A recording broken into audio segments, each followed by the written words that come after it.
All right, let's have word of prayer, and we'll turn it over to Ella to share. Keep down to 20, 30 minutes if you can. All right? Okay. All right, let's pray. Thank you, Father, for a beautiful morning. Thank you for another week, for your blessing, direction. Thank you for the privilege of knowing Christ, for the stability that we have in him. Thank you for the surpassing nature of the gospel message to be communicated anywhere, in any culture. Pray for Ella as she shares, as we discuss matters pertaining to our class today, that Christ would be very pleased and honored. And we pray in his name. Amen. All right, Ella, you're on. Where do you want me? You want to stay there, or do you want to come up here and... Sure, I'll stay right here. The only thing is, the camera can't catch you. Oh, there, now we see you, but that's okay. I can move it. You drive. You want to sit right up Come here? on to the tent, Put you right in the, put the lions down. Now, why don't you come up and sit in this chair, then That's fine. online folks can see who's spewing all this heresy. Well, you know, those Roman preachers. I'm so sorry. Okay. Here, Oh, this is fine. you sure? Yeah. All right. Yeah. Actually, your head's cut off there. You want to sit down right in this chair? Wait, can you bring One of these chairs. Well, yeah, that's all right. We're good. Now everyone online can see me. Okay. So my article was called "Do Missionaries Destroy Cultures" by Don Richardson. And so basically it was about like if missionaries ruin cultures for like unreached people groups when they convert them. And the whole idea of this started actually with a book turned into a movie called Hawaii by James Michener. And so basically the character in this book went to Hawaii and would just like shout hellfire sermons at people, and like there's just a lot of issues, and they gave a very bad name for Western missionaries through this. And then throughout the 21st century, governments have kind of been cracking down on unreached people groups to just because the way that they live doesn't really work with the 21st century anymore. And so because of this book and movie, and then the government kind of cracking down on people, like things just got mixed up, and Western missionaries just got a really bad rap for like ruining cultures and causing a lot of problems and whatever. But the author just explains that a true good missionary who has an understanding of the culture and the people and respect for them won't destroy the whole culture. And they actually do a lot more help than the government does, because like social workers and scientists who try to change things for these people groups, they just like can't really do it very well and like respect the people group very well. And so missionaries are able to basically like teach these people about Christ, and these people will change some of their practices, like sacrificing children or certain things like that, because they want to, not because like the government is forcing them to or anything. And like then in turn they are able to help their people, the ones who are converted, help their people adjust to 21st century living while still like maintaining their own culture. And so the stereotype that missionaries destroy cultures isn't true, because they do destroy certain aspects of culture, but there are things that need to be destroyed, like sacrificing children or certain things like that. So it really just started out as like a stereotype that just went way out of control, that they were ruining cultures. But no, the author just explains that they're really just destroying certain aspects and just helping people to adjust to 21st century living. Good, thank you. Really interesting article. Don Richardson, and you've heard of Peace Child that he wrote, right? His most Peace Child, probably his most famous work. And Ellie, you made one statement that I just want to touch on. You mentioned just kind of in passing, people changing because they want to, not because governments do, and so they can they, something to the effect that they can take on 21st century living instead of their own culture. The question that comes to my mind there is, what do we mean by 21st century culture? Basically, like these unreached people groups or these tribes or whatever will, like, they have no clothes on and they're sacrificing their infants, and there's just all sorts of diseases because they're just living very, like, not good lives and lifestyles. And so governments are trying to, like, stop some of that and just get them to act like the rest of the world and stuff. And that just causes a lot of problems, especially, like, because the people feel so in touch with, like, nature and their way of life and whatever. Having someone step in and change things for them, like, really, really upsets them, and it just causes a lot of problems. Okay. Yeah, good. You're going to say something, Paul? Well, no, you go ahead. No, go ahead. Well, it's also because I've been to a lot of villages where they used to worship their elders, and also people basically walk naked. And a lot of times we have to tell missionaries that we're taking in this village, it's not going to be like other places we've been to. People will be walking with no clothes on. It's not because they don't have clothes. It's because they feel like they're free to do whatever they want.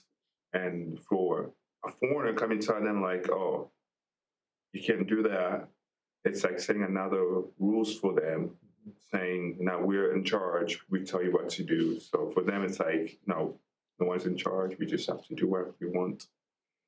Okay, good. Appreciate that. Anybody else want to comment on that? This is a very interesting subject.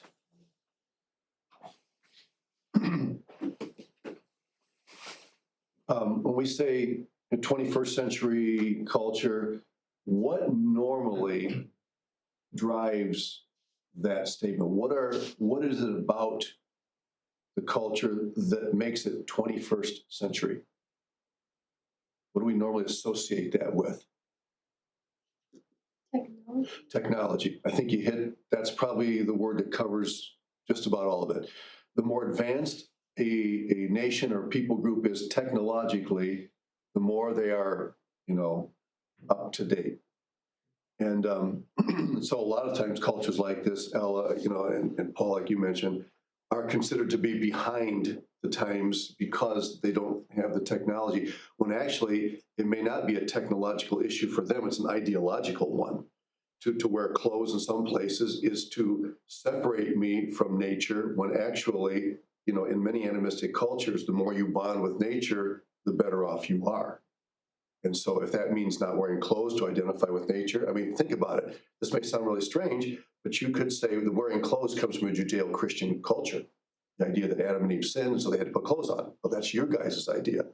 Now, granted, just about everywhere in the world, clothing is acceptable and even expected, but there are places where it's not. So does that mean that they're behind the times that way? Or does that mean that are we talking about a technological issue or are we talking about an ideological issue? It's very, very complex. It really is. But if you're going into a culture like that, you probably would want to avoid statements that would communicate to people that they're behind in some way. Even though, because the real issue is the issue of sin and worldview. But yeah, that's a fascinating article, complex, and appreciate you did a good job summarizing the main points of it. Who is on for next time?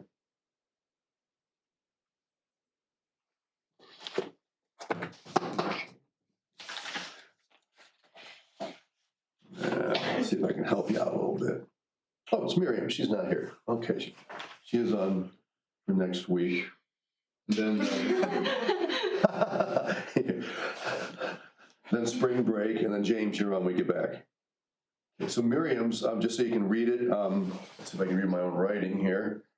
The missionary's role in cultural change. That's what she's doing. Okay. Actually, I'm not expecting you to read them, right? I didn't ask you guys to read these articles. Okay. All right, good. Thank you. All right. let's move on to, all right, let me get the screen set properly. All right.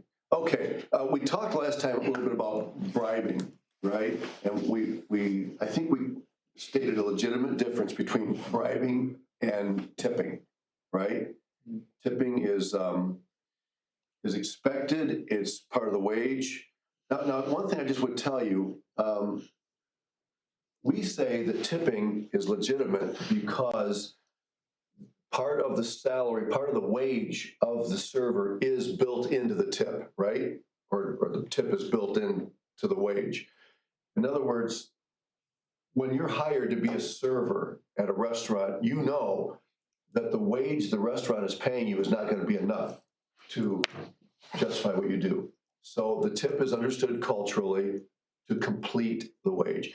But think about this. What if you're in a country where police are getting paid a wage, and bribing is actually illegal in some countries among the police, but let's say they're making a very insufficient wage. Do they not have, at least in some way, an argument, a legitimate argument saying, if I accept bribes, then I am, getting closer to what would be a fair salary for me? Now, we can't justify it just because of that, but I'm just telling you that there is a similarity, economically in the way this works, even though it's wrong. In fact, police officers in Brazil are actually, if they're caught receiving bribes, they can actually lose their jobs. And so, it's a sticky thing. But anyway, couple of things here. Yeah, I had a friend who's now with the Lord, and he was in Brazil, and he was driving along the highways, and most of the highways there are 2-lane, and they would have periodic police stops, just random. You'd be pulled over, you'd be coming down the road, and you'd see a police officer walk out, and he would, have his whistle, he'd blow his whistle, he'd be doing this, and he's pulling you over to a police check.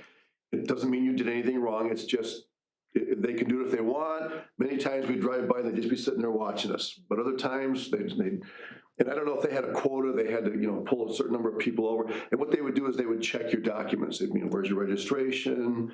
And then they'd go back and they'd say, okay, your blinker, okay, other side, okay. They'd check some things. And in theory, if you're okay, they let you go. Now, sometimes they would linger. They know that people who are driving want to get to where they're going, right?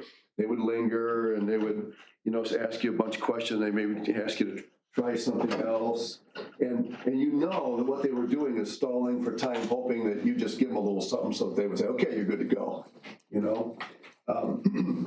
So what my friend would do is he would carry a thermos of coffee with him. This is I don't know if you've been to our office during open offices where my wife serves that cafezinho stuff. It's sweet and it's strong. It's good. I really like it. Really good stuff. And he'd carry that in his thermos with a little, xícara, they call this, a little bitty cup. And so if he got pulled over, he'd greet the officer and he'd say, would you like a little cafezinho? Oh, yeah, they love it. And it's hot out there, but it doesn't matter. The heat isn't an issue. Hot coffee is still good at any time. You give him a little call, hey, thank you, have a nice day. Now, here's my question. You know what my question is, don't you? What is my question? Did he bribe him? Or is he just being nice and trying to create goodwill? Yeah. So I wanted to ask about this in the last class. There's that one proverb that's like, a bribe is a magic stone in the hand of whoever gives it. Is that what? That's the magic stone. Well, here's the little magic stones right here. 3 coffee beans. So what do you think? Is it a bribe? Or is it legit what he did? Well, if he knew the intention is to get something from you, just because they have to do it. A lot of times in Africa, they abuse their power of policing. So you make friends that way too. My parents would give something to them. It's not because of bribe, it's just because they want to be friends with them. If you know them, they won't bother you. Yeah. So by giving a cup of coffee, probably let's say in that morning, didn't have a cup of coffee. Yeah. And you made their day. They'll remember next time, be like, that's my guy. Please let him go, or something like that. If they see other police is trying to bother you, do the same thing. They'll be like, don't bother them. They give me coffee the other day. They might have it for you another day. So just let them go.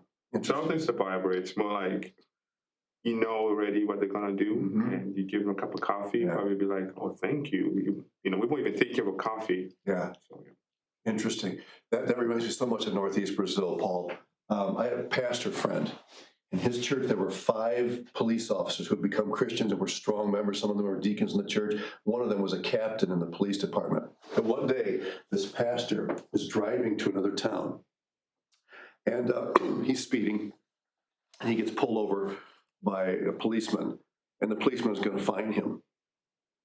And now you can evaluate this any way you want to.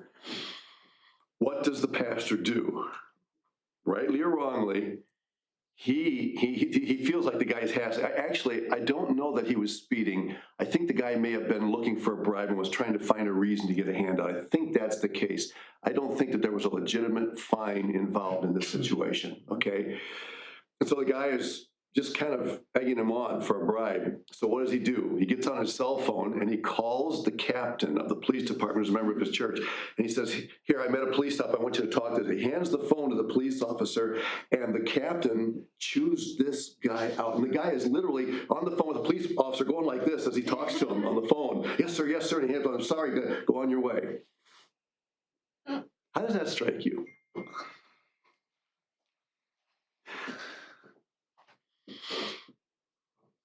Yeah, Paul? It happens even in Congo. They will stop my mom because she's white. Be like, "Oh, you gotta give us something," and she'll be like, "You know what? This is wrong for you guys to stop me because you want money and because I'm white." She will call their upper policeman, and they will stop. They'll be like, "Okay, you can go." So she has a connection. So having connections kind of helps. But if you did something wrong, you have to admit, though, like they will stop you. Like when I was driving, my mom was in front seat. I kind of missed the mark for stop sign, and they stopped for that. Mm-hmm. And I know I was wrong, but I now know what they're looking for too. They look, they have a solid reason to stop me, Mm-hmm. and at the same time, they have other reasons. Like, yes, we got money, and as I stopped, 3 of them came, one in front, two beside the door. They're like, "Do you know why we stopped you here?" I'm like, "Why stopped?" They're like, "No, you missed the mark there. Now give us your papers and everything like that." I'm just calling the Apple police. Things were done. So, so it happens. So It does. It does. Now, I'm laughing, but in your culture it's so common, in the Brazilian culture as well.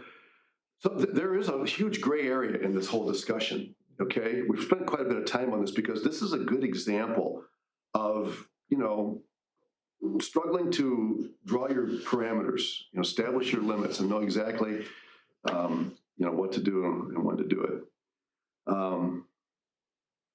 Okay, good. So just remember that particularist cultures tend to value relationships most of all. And what Paul is talking about, and even with the cafezinho, you're drawing attention to a relationship. You're honoring the person. You're doing a favor, and that often supersedes the legal expectations of the system. So, interesting to think about. Yeah, I told you about this. This was the one, remember last class we talked about the 13 things that the city hall said we needed to comply to in order to be able to use the facility. And, no, there were actually only 3 that they really were looking for. And by the way, I let my builder take the form to City Hall. I could have taken it down there, but he knows the people, he knows the language, he knows the drill. So a lot of times missionaries get themselves in trouble when they try to handle things that a national can do much better, just because they know the people. So anyway, that'd be a typical building. That's a typical scaffolding building in Brazil. I don't know who that is. I just found that. Here's a Brazilian saying: for friends, everything. For strangers, nothing. For enemies, the law. You want to get somebody, you enforce the law. If they're friends, You know, there's a saying in Brazil: "Um amigo na praça e dinheiro no banco." A friend in the city square is money in the bank. If you have friends, then you're rich in some cultures. That's the key. So anyway, it's something you have to think about and evaluate. Oh, by the way, I did have one friend, a colleague, and she got pulled over by a policeman once, and she could tell he was looking for a bribe. And she said to him, "Sir," she said, "I'm a Christian, and the Bible prohibits me from giving bribes. I'm sorry, but I'm not able. If you want to give me a ticket, just give me a ticket." He said, "Oh, no, no, no, go ahead." And he let her go. Now, would everybody do that? Probably not. But that was the way she dealt with it. All right, here's something else that gets people sometimes. Tourist prices versus prices for locals. Do you think it's fair for a souvenir shop or a market of some sort to have two different price lists? And I mean, what happens in this case normally, and in fact, the guy we called to be pastor of our church had worked in the business world in Fortaleza, and they had two tabelas, the price lists. And one of them was for the Brazilians. When they come in, that's the list that they would provide. The reason they had these lists is because the inflation was happening so quickly that they'd have to change these lists every day. The prices changed. So they would just print out a new one, and when customers came in, that's what they could see. If they saw an American or European coming in, a tourist, you pull out the other price list and give that one to them. So, fair or not? Who's paying more? Well, okay, what do you mean by that statement? I was just kind of curious because, I mean, if I'm like, okay, usually if you're a tourist, you probably have some money on you. So if anything, I would charge them the higher price, especially if they don't know what's going on. But okay, all right, good. Paul? Also, about the currency, American currency is way out there, and Congo's currency is way down. Okay. So seeing Americans, it'd be like, well, since the currency is up, the price should go up for them. Okay. And a Congolese currency would be like, it's down, let's just put it in the same weight. Okay. And even with that higher, the reason I asked you that question, you're right, because even with that higher price list, in the final analysis, the American or European is paying less proportionally than the national is paying, right? It's more out of the national's pocket than it is, proportionally in relation to that person's standard of living. So in a particularist culture, it's not just, okay, what price is fair for this product? Well, no, that doesn't tell you anything.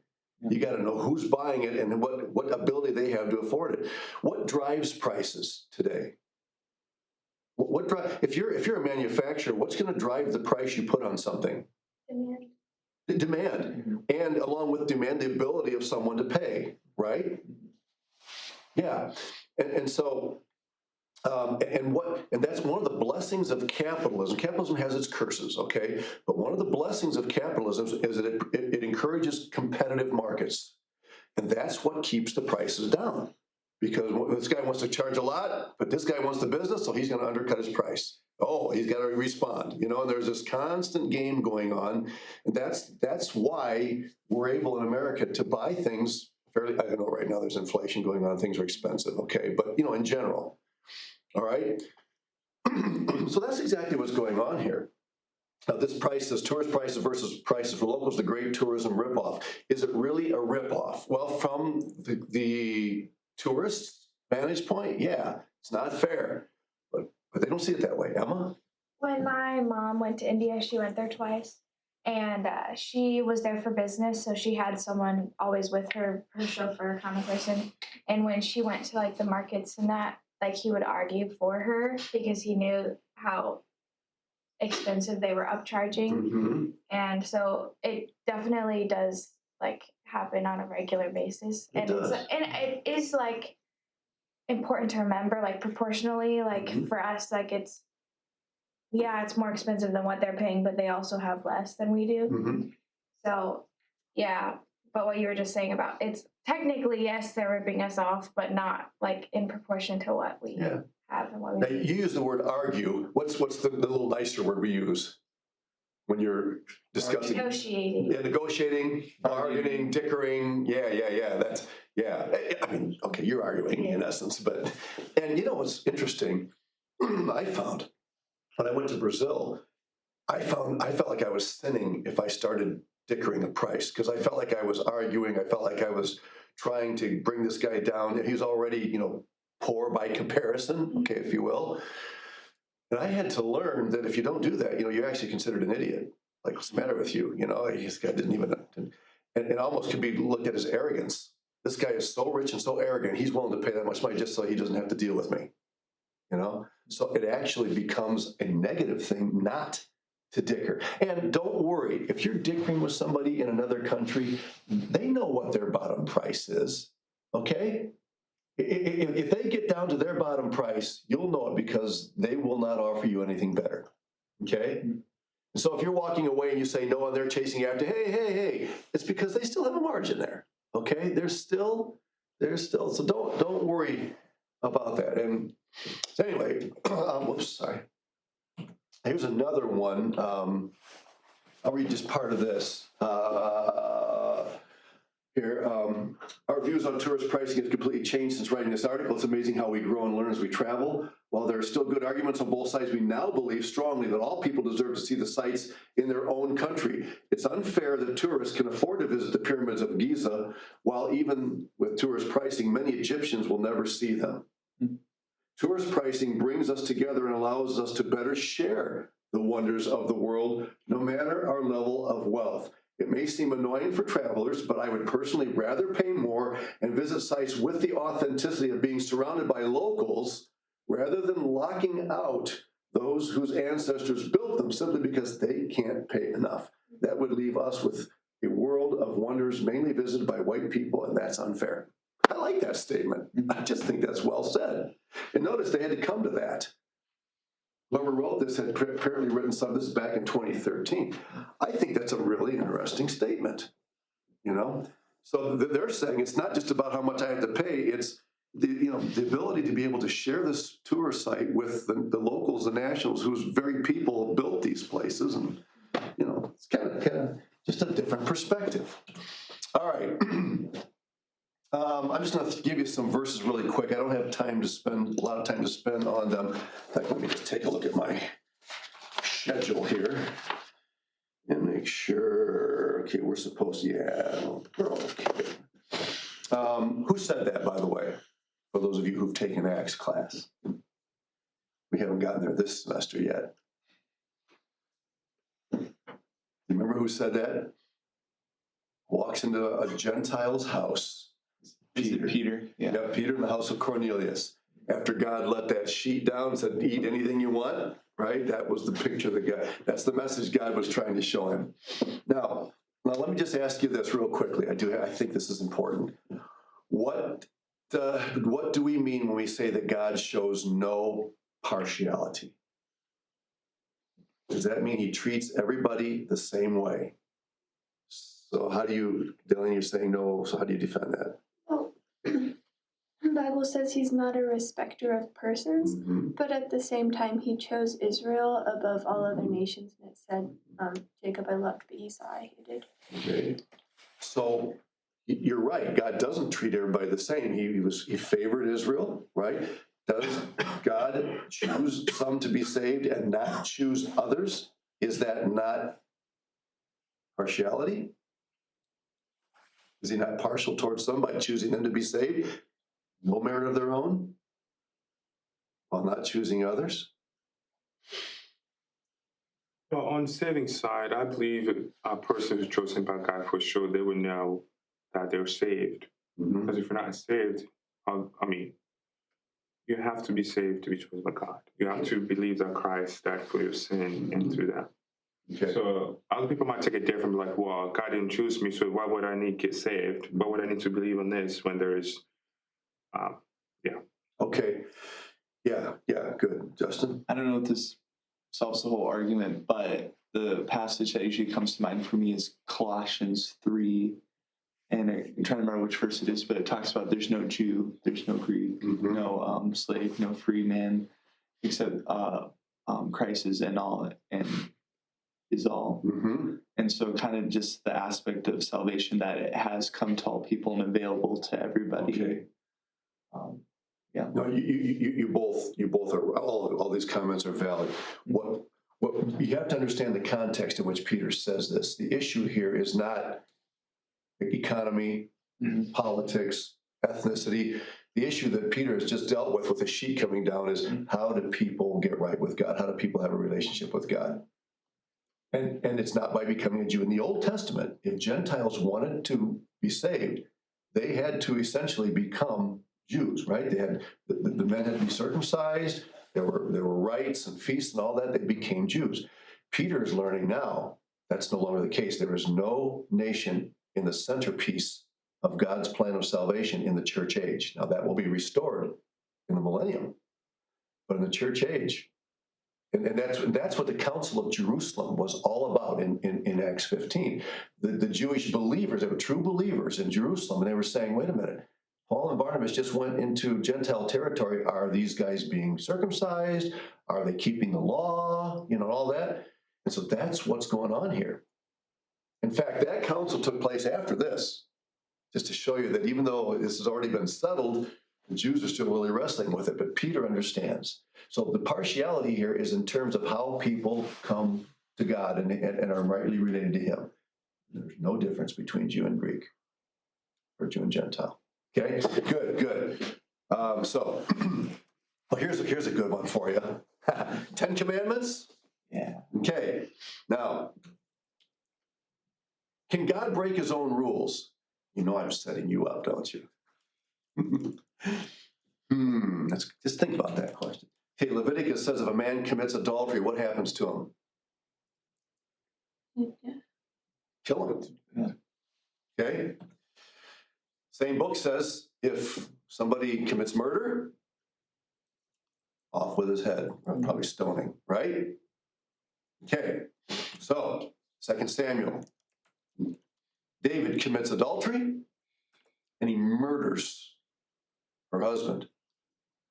And David said to Nathan, I've sinned against the Lord. And Nathan said to him, you shall be stoned. No. The Lord has also put away your sin. You shall not die. Now, could be problems? Yeah. But the fact is, David was not treated according to these statements right here. So my question remains, can God break his own rules? God spoke through Nathan the prophet. Jules? Didn't he say in the Bible, well, I could be wrong, and I don't know what timing it was, but I know he said that he promised a line through David, that there would be someone coming through David's line. So if he killed David, I mean, yes, the line could still continue, but he specifically mentioned David's name. Yeah, that would not break that promise. You're right, because David already had grown children by then.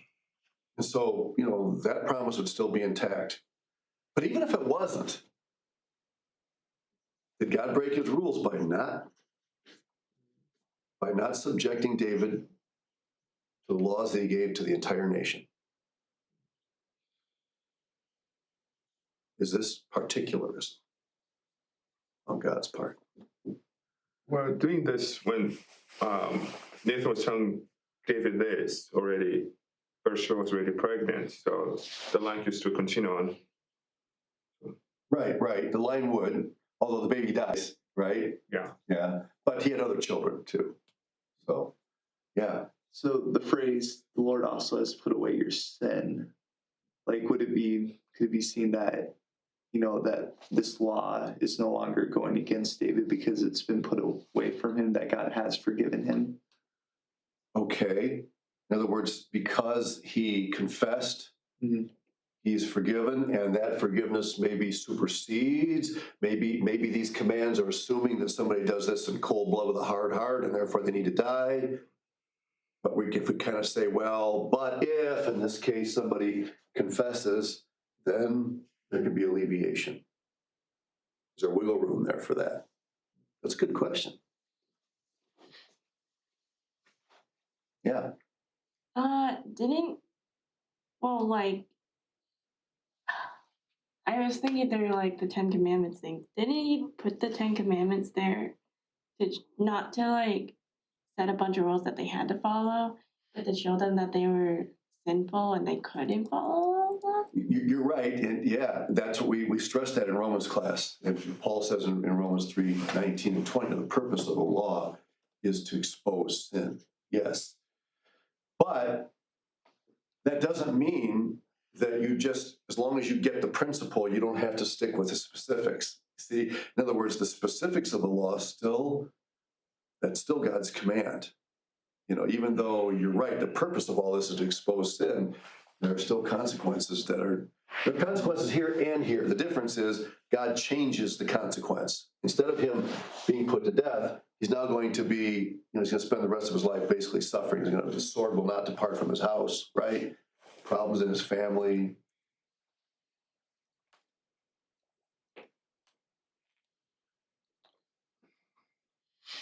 I don't know that we can fully answer this question here. We could say simple things like, well, it's God's law, he can do whatever he wants with it. But God never contradicts himself, right? If God has stated something. Did God intend when he gave these two laws in Leviticus, even though it may not be written there, did he intend for there to be flexibility in a situation like this? That goes back to your question, Justin.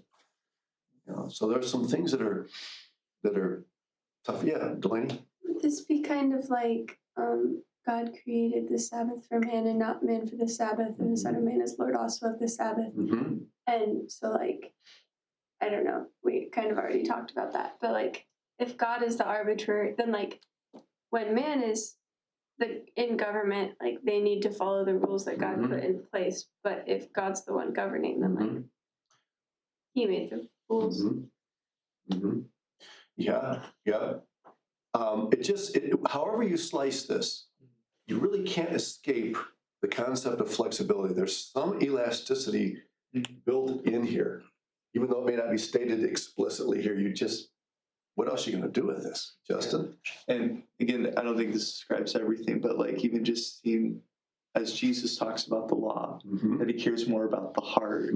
And so maybe that's probably where that flexibility is. God seeing what the rest of humanity cannot. Yeah. You're right. You could say that this is a general principle given to the community, but within that, when things like this happen, there is room for exceptions. Okay. Anyway, just think about it. I don't have all the answers to that. I don't know that anybody does, but I think we've at least suggested some things that can help us to deal with it. Okay. David and Bathsheba, in contrast with Ahab and Naboth's vineyard, did both covet what was not theirs? Yeah, David coveted a woman that was not his, and Ahab coveted a vineyard that was not his. Did both murder to get it? Yeah, they both murdered to get what they wanted.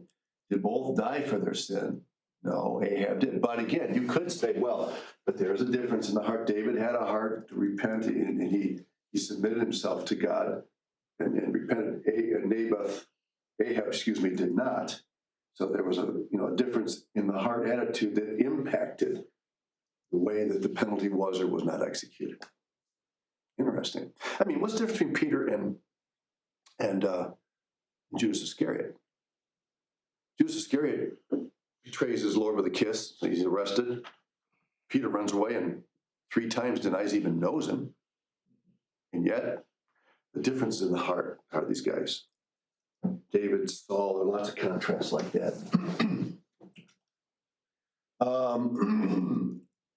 Here's an interesting situation. This is the wicked king, Herod. This is Herod Antipas.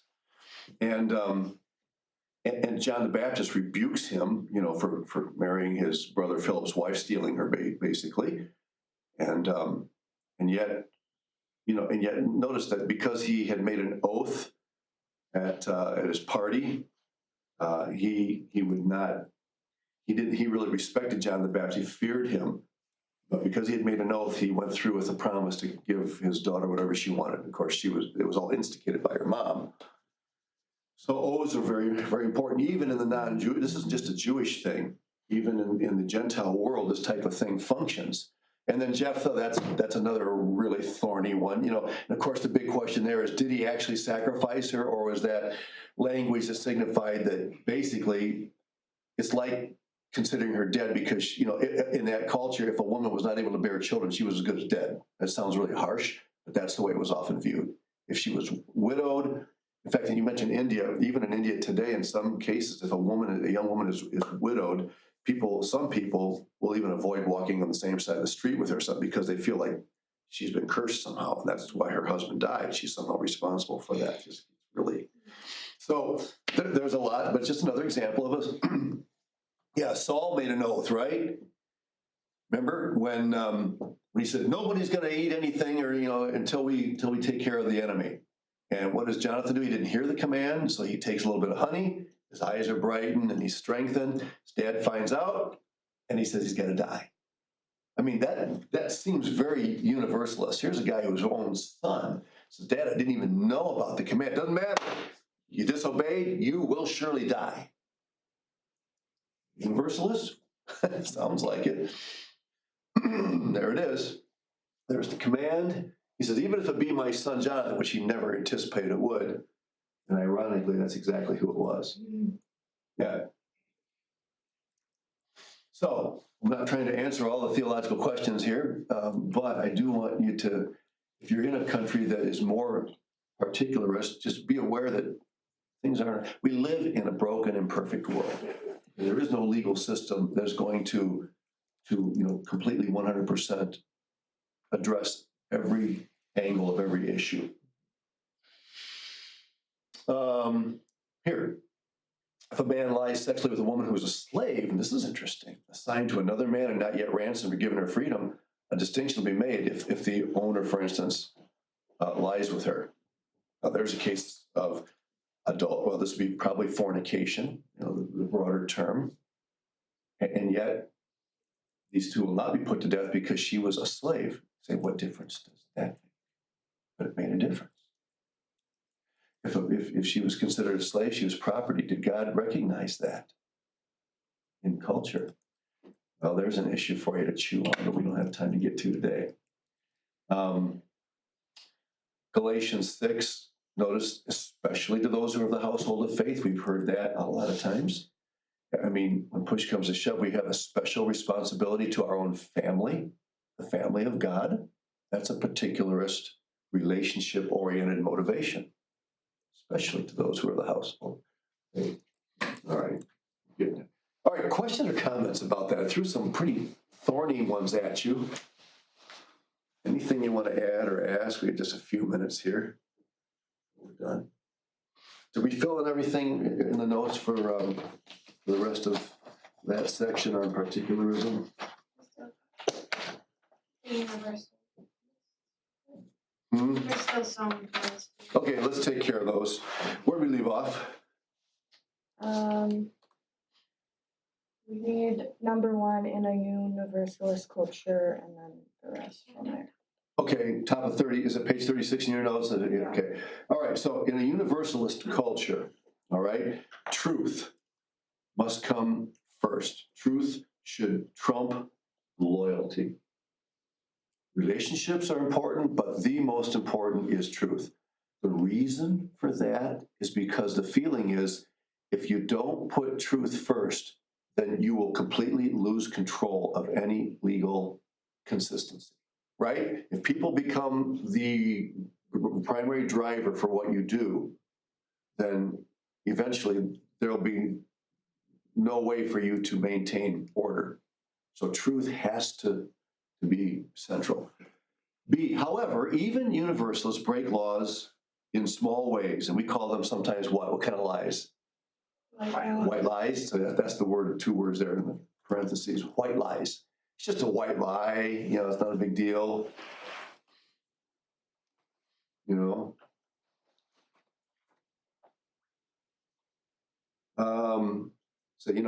couples, no physical contact with couples. Well, we were just holding hands, or what was just a high five? I gave her a handshake. How far do you take that? C, we must all ask, how much can unusual circumstances make for exceptions? That's the question we're asking here with David, Bathsheba, issue of a slave in the Hebrew culture. I think one thing you should understand about slavery in the book of Leviticus, just we don't have time to delve into this, don't equate slavery under the law of Moses with the slavery that we knew here in our country, and the slave trade and all that. Most of that deals with people who could not pay debts and who gave themselves kind of as indentured servants. They became slaves in order to pay off a debt. So it's not the same thing that we're dealing with when we talk about the American history of slavery or European. Okay. All right. Number 2, in a particularist culture, letter A, as the seriousness of a situation increases, the obligation to your friend increases. So go back to that very first illustration. Remember, the guy is in an accident and he wants his friend to lie for him. Okay, because that is such a serious thing that could actually alter the life of this guy, forever. Then the importance of the relationship and his friend's obligation to him increases. Now that may be right or wrong. I'm just saying that that's the way that it works in a particular culture. And the letter B, costs change from citizens to foreigners, and we talked about that. And I'm okay with that. I wasn't for you. It took me a long time in Brazil before I finally said, okay, maybe there's something to that. 3, interacting with a particularist culture. A, don't assume corruption is always involved, right? Which we do that very easily. B, take time to build relationships. Important to build relationships. C, highlight important rules and policies. Yes, there is a hierarchy of importance with rules and regulations in a particularist culture. And D, learn to be more flexible. Doesn't mean you just throw all caution to the wind, but you do understand that that exists. Then finally, 4, interacting with a universalist culture. A, keep promises. Follow through and be consistent. That's important in a culture like ours. Keep your promises. You sign a contract, fulfill it. Okay? B, to adjust a rule, make a case for the value or truth that change supports. In other words, in a particularist culture, you'll change the rules because of relationships. But in a particularist culture, in a universalist culture, there is room for change also, but it's change because the truth or the value that is there is at stake. So it's a different motivation for change. All right. I actually like it in here. I know we meet and you guys have a little more room over there, but I enjoy having you guys around the table here. Just to me, it facilitates conversation. Well, somebody to adjust the rules and make case for value what? What was that? I closed my nose. Value or truth. Right. Is it truth? Yeah, the value or truth, that's in question. okay. All right. Thank you guys very much.